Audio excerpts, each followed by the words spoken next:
Jel ima neki problem? Juice 93 je ovde.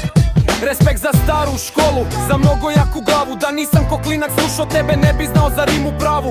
Uvek radio rap, nikada komercijalu. Bio i ostao poseban, sačuvao rep ko slavu. Grario grafite, tagove ostavljao po gradu. Posle prešao si na rime, napravio kanonadu. Rešetao kao šmajser, ređao hit za hitom. Kao za muziku rođen, sklapao si se s bitom. Brzo si stekao slavu, dredovi, fancy frizura. Uvek si bio šmeker, fako da tvoj fazon fura. I dalje gruvaš ko klinac, godine ti ne mogu ništa. Samo funajti tri stare škole artista.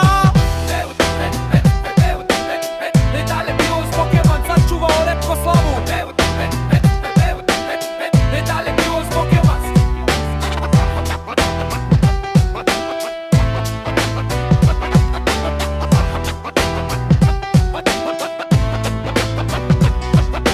Dalje gruvaš, gruvaš, gruvaš, gruvaš.